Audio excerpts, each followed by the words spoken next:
नमस्कार दोस्तों, स्वागत है आप सभी का राजस्थान इकोनॉमिक सर्वे 2022-23 की ऑनलाइन क्लासेज में। दोस्तों, हम अध्याय नंबर 5 पढ़ रहे थे और उसकी एक क्लास हो चुकी है। आज हम अध्याय नंबर 5 आधारभूत संरचना का विकास की दूसरी क्लास पढ़ने वाले हैं। कल हमने ऊर्जा के बारे में पढ़ा था और आज हम पढ़ेंगे सड़क और परिवहन के बारे में। तो राजस्थान में सड़क और परिवहन की चर्चा करें तो सन 1949 में मात्र राजस्थान में 13,553 किलोमीटर सड़क ही निर्माण हुई थी और मार्च 2022 में बात करें तो इनकी संख्या बढ़ के 2,78,813 किलोमीटर हो चुकी है। अर्थात सड़कों की जो लंबाई है उसमें वृद्धि तो हुई है, लेकिन अभी भी काफी वृद्धि करना जरूरी है, क्योंकि किसी भी देश की या किसी भी राज्य की आधारभूत संरचना का विकास करना बहुत ज्यादा जरूरी है। और उसमें सबसे महत्वपूर्ण अगर देखा जाए तो ऊर्जा और उसके बाद में सड़क और परिवहन का ही नंबर आता है। तो सड़क और परिवहन के साधनों के कारण से कनेक्टिविटी अच्छी होती है, लोगों को जो सेवाएं हैं उसका लाभ मिल पाता है।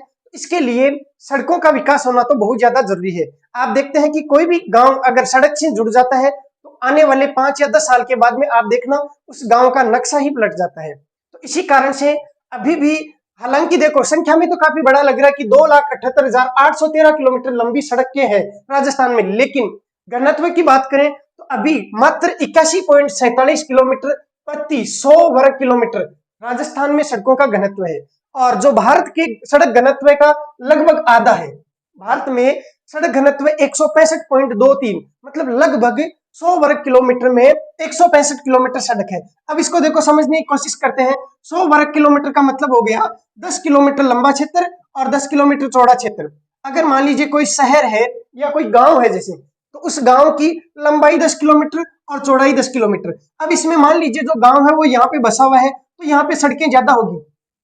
जैसे यहाँ पे जिला सड़क भी गुजर रही है और यहाँ इसी गांव से मान लीजिए कोई स्टेट हाईवे भी गुजर रही है और इसी गांव के पास से कोई नेशनल हाईवे भी गुजर रही है। और उसके बाद में इस गांव से अन्य गांव जुड़ने के लिए कई सड़कें यहाँ से इधर उधर जा रही है। तो हम देखें कि इस 100 वर्ग किलोमीटर में, मतलब 10 किलोमीटर लंबाई और 10 किलोमीटर चौड़ाई, इसमें कितनी लंबाई की सड़कें हैं। तो इन सारी सड़कों की लंबाइयों का जोड़ देखें तो भारत में बात करें तो लगभग 165 किलोमीटर है और राजस्थान में बात करें तो जस्ट आधा, मतलब लगभग 81.47 किलोमीटर सड़क घनत्व है। तो सड़क घनत्व का मतलब हो गया कि 10 किलोमीटर लंबे और 10 किलोमीटर चौड़े क्षेत्र में इन सड़कों की टोटल लंबाई कितनी है, वही सड़क घनत्व है। तो ये 100 वर्ग किलोमीटर के हिसाब से निकाला जाता है। आपको ये डाटा याद रखने हैं, क्योंकि परीक्षा में कई बार ये डाटा सीधे सीधे पूछ लिए जाते हैं कि राजस्थान का सड़क घनत्व कितना है, तो 81.47 किलोमीटर, और भारत का सड़क घनत्व कितना है तो 165.23 किलोमीटर। अब यहाँ पे मान लीजिए पूरा याद ना रहे तो आप लगभग याद रख सकते हैं राजस्थान का 80 के आसपास और भारत का इससे जस्ट डबल 160 के आसपास, 165.23 किलोमीटर प्रति 100 वर्ग किलोमीटर। ये भी प्रति वर्ग 100 वर्ग किलोमीटर में, और राष्ट्रीय है वो भी प्रति 100 वर्ग किलोमीटर में। अब हम बात करें कि राज्य में सड़कों की लंबाई कैसे कैसे है, तो देखो इसका क्रम आपको जरूर ध्यान रखना है, क्योंकि कई प्रकार की सड़कें होती है। जैसे नेशनल हाईवे है, स्टेट हाईवे है, जो जिला सड़कें हैं, अन्य जिला सड़कें हैं और ग्रामीण सड़कें हैं। तो आप खुद समझदार हैं, देखो कि एनएच है उनकी संख्या राजस्थान में देखें तो हालांकि संख्या में काफी है, लेकिन उनकी टोटल लंबाई की बात करें तो वो ग्रामीण सड़कों की तुलना में तो कम ही होगा।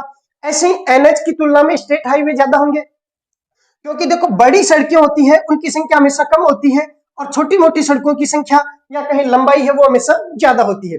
जैसे आप जानते हैं कि प्रधानमंत्री देश में एक ही होता है, जबकि मंत्री उनकी तुलना में ज्यादा होते हैं, जबकि सांसद है वो उनकी तुलना में और भी ज्यादा होते हैं, और विधायक है पूरे देश में तो वो सांसदों से भी ज्यादा होते हैं। तो वैसे ही मान लीजिए एनएच है, ये प्रधानमंत्री है, तो एनएच की संख्या कम होगी या कहें लंबाई कम होगी, उसकी बजाय स्टेट हाईवे है उनकी लंबाई और भी ज्यादा होगी, और जो ग्रामीण सड़कें हैं उनकी लंबाई और भी ज्यादा होगी।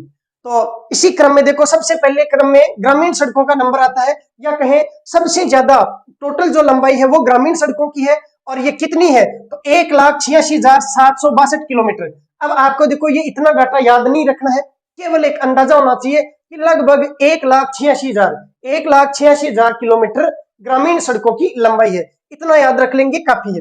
उसके बाद में देखो गांव के बाद में जिला सड़कों की लंबाई होगी। अब जिला सड़कों को भी दो भागों में बांटा जाता है। एक मुख्य जिला सड़क और एक अन्य जिला सड़क। ठीक है, तो मुख्य जिला सड़क है, इसकी बजाय अन्य जिला सड़क है, इनकी लंबाई ज्यादा होगी। तो मुख्य जिला सड़क कितनी है, तो 13,270 किलोमीटर। आप एक अंदाजा याद रख लीजिए कि ग्रामीण सड़क 1,86,000, मुख्य जिला सड़क 13,000 के लगभग, और अन्य जिला सड़क तो ये 51,224 किलोमीटर। आप केवल 51,000 के लगभग याद रख लें। तो ये कितनी, मुख्य जिला सड़क 13,000 और ये अन्य जिला सड़क कितनी, 51,000। ग्रामीण सड़क कितनी, 1,86,000। घनत्व कितना, तो 80 के लगभग है, तो 81.47। और देश का जो मतलब राष्ट्रीय सड़क घनत्व है वो 160 के लगभग है, मतलब 80 का दुगुना, तो 165.23 किलोमीटर प्रति 100 वर्ग किलोमीटर। उसके बाद में बात करें तो तीसरा नंबर आता है हाईवे का। अब हाईवे भी दो होते हैं, एक तो नेशनल हाईवे और एक स्टेट हाईवे। हाईवे को कहते हैं उच्च मार्ग, हाई का मतलब उच्च, वे का मतलब मार्ग, तो उच्च मार्ग लिख दो या फिर हाईवे लिख दो, एक ही बात है। हमारी आदत होती है एनएच और एसएच से, तो नेशनल हाईवे का मतलब राष्ट्रीय उच्च मार्ग या राष्ट्रीय हाईवे, और स्टेट हाईवे इसका मतलब राज्य हाईवे या राज्य उच्च मार्ग। अब आप खुद समझदार हैं कि राष्ट्रीय हाईवे है या एनएच है, उसकी लंबाई कम होगी किसकी तुलना में, स्टेट हाईवे की तुलना में। तो एनएच की लंबाई है वो 10,618 किलोमीटर है, जबकि राज्य हाईवे स्टेट हाईवे की लंबाई है वो 17,237 किलोमीटर है। अब देखो ये सारे डाटा आपको याद हो गए होंगे। जो ग्रामीण सड़कें हैं उसकी लंबाई 1,86,000, इतना ही आपको याद रखना है, 1,86,000। उसके बाद में नंबर आएगा दूसरे पे किसका, जिला सड़कों का। भाई ग्रामीण सड़कों के बाद में जिला सड़कें, सबसे ज्यादा ग्रामीण सड़कें, उसके बाद में जिला सड़कें। अब जिला सड़कें हैं वो दो प्रकार की, एक तो मुख्य जिला सड़क और एक अन्य जिला सड़क। तो मुख्य जिला सड़क है उसकी लंबाई लगभग कितनी है, तो 13,000 आपको ध्यान रखना है, और अन्य जिला सड़क है इसकी आपको लगभग 51,000 याद रखना है। उसके बाद में हाईवे का नंबर आता है। हाईवे में एक तो एनएच और एक एसएच। एनएच कितना है, तो इसको 10,000 याद रखना है, और जो स्टेट हाईवे इसको 17,000 याद रखना है। तो हाईवे है वो 10 और 17, जिला सड़क है वो 13 और 51, और जो ग्रामीण सड़कें हैं वो 1,86 मतलब 1,86,000। ठीक है, इतने डाटा आप याद रख लेंगे तो आपके पास में ऑप्शन देख के आप उत्तर कर सकते हैं। उसके बाद में देखें कि पीडब्ल्यूडी द्वारा, देखो सड़कों का जो निर्माण है वो ज्यादातर पीडब्ल्यूडी द्वारा ही किया जाता है। तो पीडब्ल्यूडी द्वारा 99% जो कार्य है वो ग्रामीण क्षेत्रों में किए जाते हैं, जबकि 1% कार्य ही शहरी क्षेत्रों में किए जाते हैं। तो सार्वजनिक निर्माण विभाग मतलब पब्लिक वर्क डिपार्टमेंट, सार्वजनिक निर्माण विभाग द्वारा 99% सड़क कार्य ग्रामीण क्षेत्रों में और 1% सड़क कार्य है वो शहरी क्षेत्रों में किया जाता है। उसके बाद में बात करें कि राज्य में कितने गांव हैं जो सड़क से जुड़ चुके हैं। तो देखो जो भी हमें मतलब सरकार जब भी कोई अच्छा कार्य दिखाती है तो वो मतलब प्रदर्शन श्रेष्ठ दिखे, इसलिए गांवों की संख्या को न्यूनतम लेती है। इसी कारण से जनगणना 2011 में जितने गांव थे उतने ही लिए गए हैं, जबकि ये जो जोड़े गए गांव हैं इनकी संख्या को मतलब जितने गांव जुड़ चुके हैं वास्तविक वो लिया गया है, ताकि परसेंटेज अच्छा आ जाए। तो आपको ध्यान रखना है कि राज्य में कुल गांव है वो 43,264 है, 43,264 है, लेकिन किसके हिसाब से, जनगणना 2011 के हिसाब से। इनमें से 38,239 गांव, ये आपको एग्जैक्ट फिगर याद रखना ही है, 43,264 में से 38,239 गांव को सड़क से जोड़ दिया गया है। और प्रतिशत की बात करें तो लगभग 89.39% या कहें 90% के आसपास गांव है वो सड़कों से जुड़ चुके हैं। वापिस देखो एक बार रिवाइज करते हैं।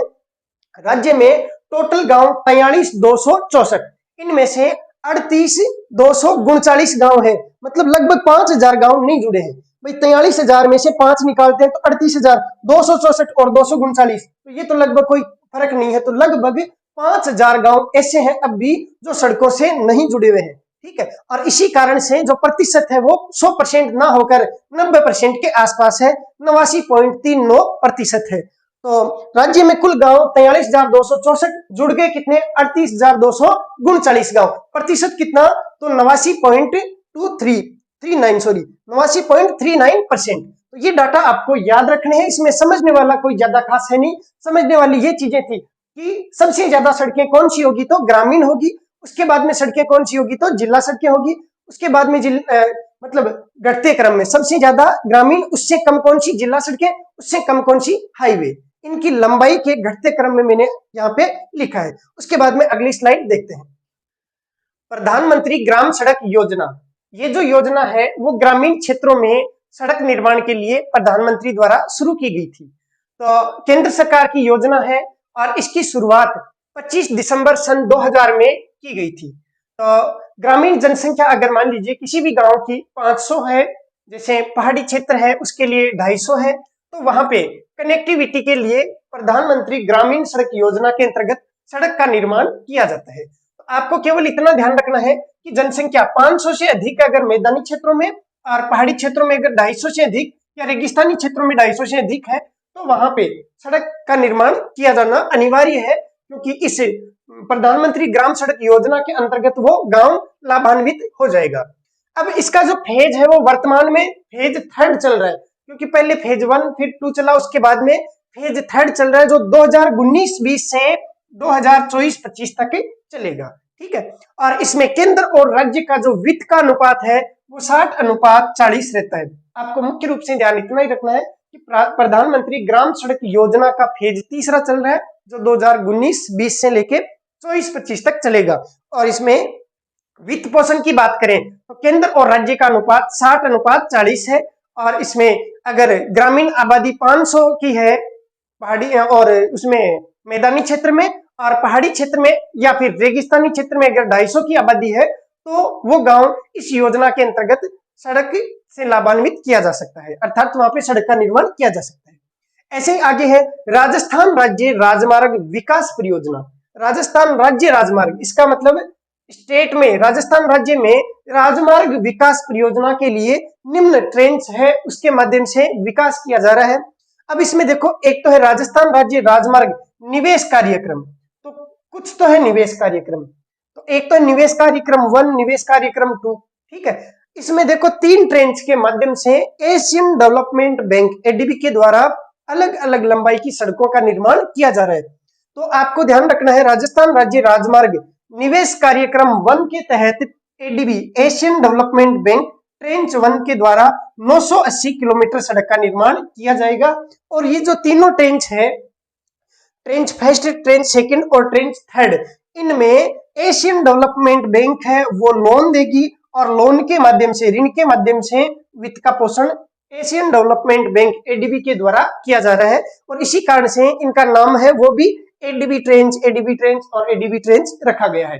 तो इसमें आपको ध्यान इतना रखना है कि ट्रेंच फर्स्ट में, एडीबी ट्रेंच फर्स्ट में 980 किलोमीटर, ट्रेंच सेकंड में 754 किलोमीटर और एडीबी ट्रेंच थर्ड में 283 किलोमीटर सड़क का निर्माण किया जाना है। तो इनकी सड़कों की लंबाई आपको जरूर याद रखनी है। कई बार पूछ लिया जाता है कि मिलान कीजिए ADB trench first, ADB trench second और एडीबी ट्रेंच थर्ड, और इस साइड में सड़कों की लंबाइयां लिख दी जाएगी। तो ये आपको अच्छे से याद कर लेना है। ट्रेंच फर्स्ट में 980, देखो शुरुआत जब होती है तो सबसे पहले क्या होता है, टारगेट बड़ा रखा जाता है, मेहनत भी ज्यादा की जाती है, तो 980 किलोमीटर। उसके बाद में थोड़ा घटा 754, उसके बाद में बिल्कुल घट गया 283 किलोमीटर। तो एडीबी में सबसे पहले 980 किलोमीटर, उसके बाद में 754 किलोमीटर और 283 किलोमीटर। इसको इसी क्रम में याद रखना है, एडीबी ट्रेंच 1, एडीबी ट्रेंच 2 और एडीबी ट्रेंच 3। अब यहाँ पे ये जो है वो तीनों निवेश कार्यक्रम है। ठीक है, अब एक बार वापिस याद करते हैं। देखो 980, 754 और 283, 980, 754, 283 याद हो गया होगा शायद। ये क्या है, ये एडीबी ट्रेंच 1, 2 और 3 है। ये क्या है, निवेश कार्यक्रम है। ऐसे ही देखो 2 कार्यक्रम रखे गए हैं, विकास कार्यक्रम, फर्क है दोनों में, ये निवेश कार्यक्रम और ये विकास कार्यक्रम।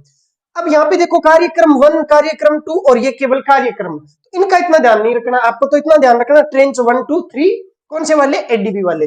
ऐसे ही देखो विश्व बैंक या डब्ल्यूबी ट्रेंच है वो 1 और 2 है, तो डब्ल्यूबी के द्वारा विकास कार्यक्रम। ठीक है, विश्व बैंक के द्वारा विकास कार्यक्रम, तो पूरा नाम हो गया राजस्थान राज्य राजमार्ग विकास कार्यक्रम 2, विश्व बैंक ट्रेंच 1 801 किलोमीटर और 528 किलोमीटर ट्रेंच 2 में। ठीक है, अब इतना ध्यान नहीं रखना आपको, तो इतना ध्यान रखना है ADB trench 1, ADB trench 2, ADB trench 3, इसमें कितने कितने किलोमीटर है, तो 980, 754, 283, इतना याद रह गया आपका काम हो जाएगा। उसके बाद में विश्व बैंक वाला है ट्रेंच 1 और ट्रेंच 2, इसमें भी वही है, शुरुआत में संख्या ज्यादा उसके बाद में कम, तो पहले 801 फिर 528, वापिस याद करेंगे। देखो 801, 528, विश्व bank WB trench 1 801, WB trench 2 528, 801, 528। बस इतना याद रख लेना। ये किसके द्वारा वित्त पोषित है? तो विश्व बैंक के द्वारा वित्त पोषित है। तो वापिस इस स्लाइड को देखो, एक बार रिवाइज करें तो प्रधानमंत्री ग्राम सड़क योजना की शुरुआत 25 दिसंबर 2000 से की गई थी। आप सब जानते हैं इसके बारे में, अटल बिहारी वाजपेयी जी के द्वारा इसकी शुरुआत हुई थी सन 2000 में। ठीक है, उसके बाद में उनका लक्ष्य था कि गांवों को सड़क से जोड़ दिया जाए। तो ग्रामीण आबादी अगर 500 व्यक्तियों की है मैदानी क्षेत्रों में, और अगर रेगिस्तानी या फिर पहाड़ी क्षेत्रों में 250 की आबादी है, तो ऐसे गांवों को प्रधानमंत्री ग्राम सड़क योजना से कनेक्ट करना है। अब इसमें जो वित्त पोषण है वो केंद्र और राज्य के द्वारा 60:40 में प्रदान किया जाता है। और ये जो फेज थर्ड है वो 2019-20 से लेके 2024-25 तक चलेगा। उसके बाद में हमने पढ़ा कि एडीबी ट्रेंच मतलब राजस्थान राज्य राजमार्ग विकास के लिए कुछ परियोजनाएं हैं। इसमें 3 तो है निवेश कार्यक्रम और 2 है विकास कार्यक्रम। निवेश कार्यक्रम है वो एडीबी के द्वारा है और विकास कार्यक्रम है वो विश्व बैंक के द्वारा है। एडीबी के द्वारा जो निवेश कार्यक्रम है उसमें ट्रेंच 1, ट्रेंच 2 और ट्रेंच 3 में टोटल लंबाई 980, 754 और 283 किलोमीटर है। जबकि विश्व बैंक द्वारा जो विकास कार्यक्रम है उसमें 801 और 528 किलोमीटर लंबाई है। बस इतना ध्यान रखना है। उसके बाद में है NHEPC national highway engineering procurement और कंस्ट्रक्शन। तो NHEPC राष्ट्रीय राजमार्ग इंजीनियरिंग प्रोक्योरमेंट कंस्ट्रक्शन। अब ये क्या है? तो ये भी एक योजना है और इसमें ईपीसी मोड पर मतलब इंजीनियरिंग प्रोक्योरमेंट कंस्ट्रक्शन मोड पर 51 परियोजनाओं, कितनी परियोजनाएं? 51 परियोजनाओं के कार्य आरंभ किए गए थे और उनमें से 4 योजनाओं के कार्य तो पूर्ण भी हो चुके हैं। तो ये भी वर्तमान में चल रही है NHEPC। इसमें इतना ही ध्यान रखना है कितनी परियोजनाएं हैं? 51 परियोजनाएं हैं। और इसका लक्ष्य कितना? 51 परियोजना का। कितनी पूर्ण हो गई? तो 4 पूर्ण हो चुकी है। आज वाली स्लाइड बहुत ज्यादा इजी है, नॉर्मल डाटा है। अगर आप मेन डाटा याद रख लेंगे तो इस क्लास में इतना कुछ खास नहीं है और सवाल भी एग्जाम में पूछे जाते हैं। इसके बाद अगला देखते हैं। NHAI national highway authority of India, भारतीय राष्ट्रीय राजमार्ग प्राधिकरण, जिसको हम NHAI के नाम से जानते हैं। तो इसके माध्यम से देखो क्या क्या योजनाएं वर्तमान में संचालित है। तो थोड़ा उसके बारे में इसमें इकोनॉमिक सर्वे में दिया हुआ है, उसको मैंने शॉर्ट में आपके लिए लिख दिया है। ज्यादा आपको इसके बारे में जानकारी नहीं करनी है क्योंकि ये नेशनल लेवल की है, तो इसलिए ज्यादा सवाल यहाँ से नहीं बनेंगे। राजस्थान में क्या क्या इसमें आ रहा है केवल वो आपको देखना है। तो 2083 किलोमीटर के 48 कार्य प्रारंभ किए गए थे, जिनमें से 9 कार्य राजस्थान में पूर्ण हो चुके हैं।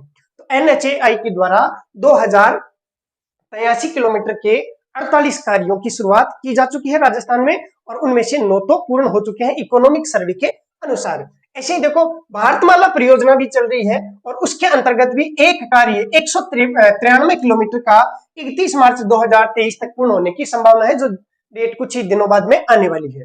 तो 193 किलोमीटर का जो कार्य है वो भारतमाला परियोजना के अंतर्गत संचालित था, जो इसी मार्च में एंड में पूर्ण हो जाएगा। ऐसे ही देखो NHAI के अंतर्गत दिल्ली से लेके और वडोदरा तक, ठीक है, तो Delhi Vadodara greenfield express way और इसकी राजस्थान में जो लंबाई है वो 376 किलोमीटर है। तो दिल्ली से लेके और वडोदरा तक जो NHAI के द्वारा एक्सप्रेस वे और कौन सा ग्रीनफील्ड एक्सप्रेस वे बनाया जा रहा है, उसकी राजस्थान में लंबाई की बात करें तो राजस्थान में लंबाई है वो 376 किलोमीटर है। आपको ये ध्यान रखना है कि दिल्ली वडोदरा ग्रीनफील्ड एक्सप्रेसवे की राजस्थान में कितनी लंबाई है, तो 376 किलोमीटर। जो चीजें याद करनी है उसको ध्यान से या बार बार जोर देके हम रिपीट करेंगे, ठीक है। तो वापस देखें कि NHAI के द्वारा 2083 किलोमीटर के 48 कार्य संचालित किए जा रहे हैं, जिनमें से 9 कार्य पूरे हो चुके हैं। ऐसे ही भारतमाला परियोजना के अंतर्गत 193 किलोमीटर का एक कार्य चल रहा था, जो 31 मार्च को पूर्ण हो जाएगा। इतना ज्यादा महत्वपूर्ण नहीं है, लेकिन ये वाला महत्वपूर्ण है कि दिल्ली से लेके वडोदरा तक जो ग्रीनफील्ड एक्सप्रेसवे है उसकी राजस्थान में लंबाई कितनी है, तो 376 किलोमीटर है। उसके बाद में संगरिया सांचौर संथालपुर ग्रीनफील्ड एक्सप्रेसवे है, उसकी कितनी किलोमीटर की लंबाई है, तो 637 किलोमीटर की लंबाई है। तो संगरिया सांचौर और संथालपुर ग्रीनफील्ड एक्सप्रेसवे, और इस एक्सप्रेसवे की कितनी लंबाई है, तो 637 किलोमीटर इसकी लंबाई है। ये आपको 2 चीजें याद रखनी है। उसके बाद में बात करें कि जो सार्वजनिक परिवहन है राजस्थान में या कहीं राजस्थान रोडवेज है, उसके लिए जो मुख्य एजेंसी है या जो अथॉरिटी है वो कौन है, तो वो है RSRTC, Rajasthan state road transport corporation. और इसकी स्थापना कब की गई, तो 1 अक्टूबर 1964 को की गई। उसके बाद में इसमें वही डाटा दिए गए कि इतनी बसें हैं निगम द्वारा संचालित है, या फिर महिला दिवस पर इतनी महिलाओं को निःशुल्क यात्राएं कराई गई। और वो सवाल मतलब एग्जाम में पूछने लायक नहीं है, इसमें केवल इंपॉर्टेंट है तो इसकी डेट पूछी जा सकती है कि RSRTC की स्थापना कब हुई, तो 1 अक्टूबर 1964 को हुई थी। ये आपको ध्यान रखना है। उसके बाद में जैसे नेशनल हाईवे है वैसे ही स्टेट हाईवे के लिए भी कोई अथॉरिटी होगी।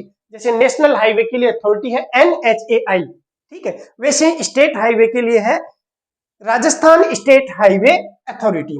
और इसी अथॉरिटी की स्थापना कब की गई, तो 2 जून 2015 को की गई। ये डेट आपको ध्यान रखनी है। राजस्थान स्टेट हाईवे अथॉरिटी की स्थापना 2 जून 2015 को की गई। उसके बाद में बात करें परिवहन की, तो परिवहन के अंतर्गत मतलब जो यातायात है उसका संचालन है वो देखा जाता है। तो परिवहन में इसमें एक बात ध्यान रखना है, देखो एक सड़क सुरक्षा कोष बना हुआ है, और उस सड़क सुरक्षा कोष के माध्यम से मतलब उसमें जितने पैसे आए उन पैसों का सदुपयोग करते हुए SMS अस्पताल जयपुर में जो ट्रॉमा सेंटर है वहां पे एक तो ICU का निर्माण करवाया गया, और एक स्किल लैब और बेसिक लाइफ सपोर्ट सेंटर, ये 3 चीजें वहां पे स्थापित की गई जो सड़क सुरक्षा कोष के माध्यम से की गई। तो परिवहन के अंतर्गत ये लाइन भी आपको थोड़ी ध्यान रखनी है कि भाई जो सड़क सुरक्षा कोष है उसके द्वारा SMS अस्पताल जयपुर में ट्रॉमा सेंटर में एक तो ICU और एक स्किल लैब और एक बेसिक लाइफ सपोर्ट सेंटर ये स्थापित किए गए हैं।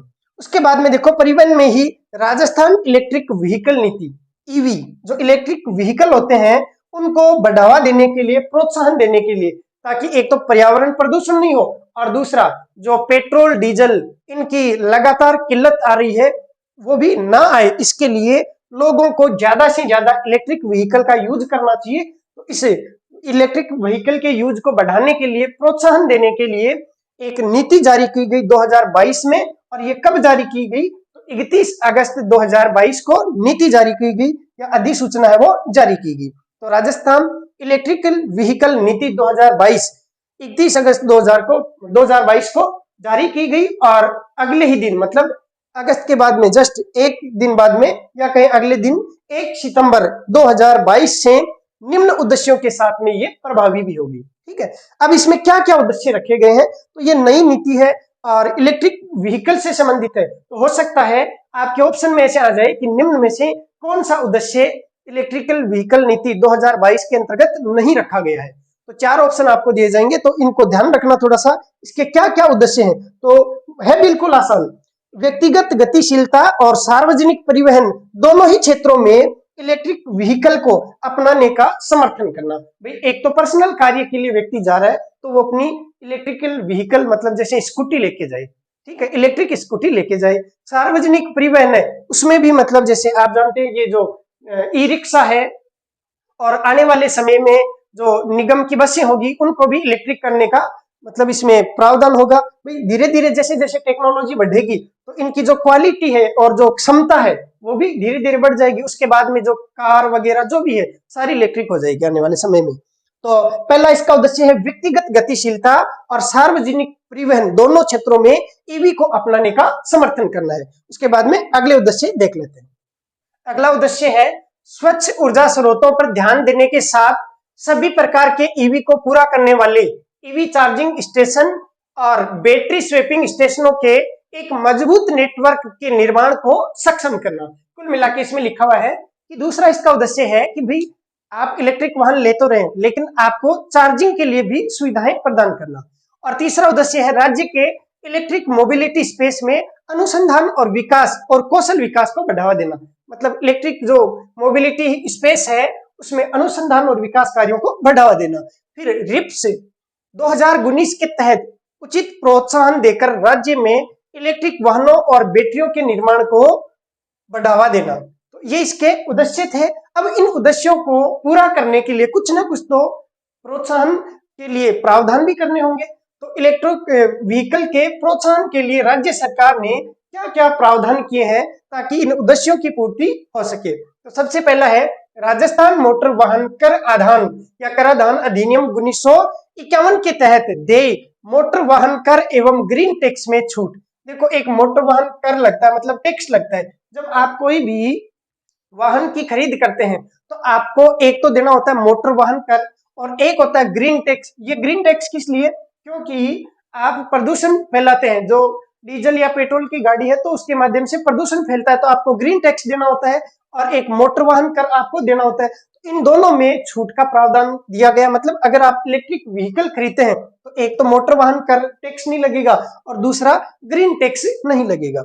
उसके बाद में है यात्रियों या सामानों को ले जाने के लिए परमिट की आवश्यकता से छूट। इसका मतलब आप सामान ले जाते हैं या यात्रियों को ले जाते हैं तो जो इलेक्ट्रिक व्हीकल है उनके लिए आपको परमिट लेने की आवश्यकता नहीं है। तो पहला तो टैक्स में छूट कौन कौन से में? मोटर वाहन टैक्स में और ग्रीन टैक्स में। दूसरा किस में छूट? परमिट में छूट। उसके बाद में इलेक्ट्रिक वाहनों की सभी श्रेणियों के लिए SGST, मतलब जो राज्य द्वारा GST लिया जाता है या जो GST में राज्य का जो SGST है उसकी प्रतिपूर्ति कर दी जाती है। इसका मतलब एक बार तो SGST लगेगा लेकिन आपको वापस से रिफंड हो जाएगा। तो तीन चीजें इसमें छूट आपको दी जाती है, प्रावधान है छूट के। पहला कौन सा?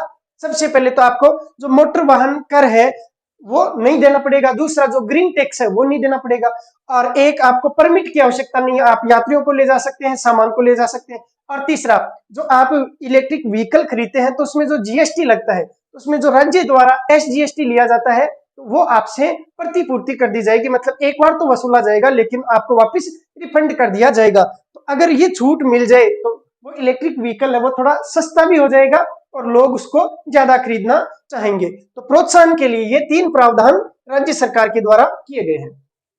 उसके बाद में बात करें रेलवे की, तो रेलवे में आपको दो ही डाटा याद रखना है कि राज्य में मार्च 2021 तक टोटल जो राज्य रेलवे की लंबाई है या कहीं राजस्थान राज्य में रेलवे की लंबाई है वो 6019 किलोमीटर थी और भारतीय रेल मार्ग है वो कितना है? 68,103। तो 6000 और ये 68,000, तो हम बात करें तो 10% से भी कम है, क्योंकि 10% 6,800 होता है, उससे भी कम है। तो एग्जैक्ट देखें तो 8.83% राजस्थान में है भारतीय रेल मार्ग का। तो ये दो डाटा आपको याद रखने, 6019 किलोमीटर रेलवे और भारत में टोटल रेलवे कितना है?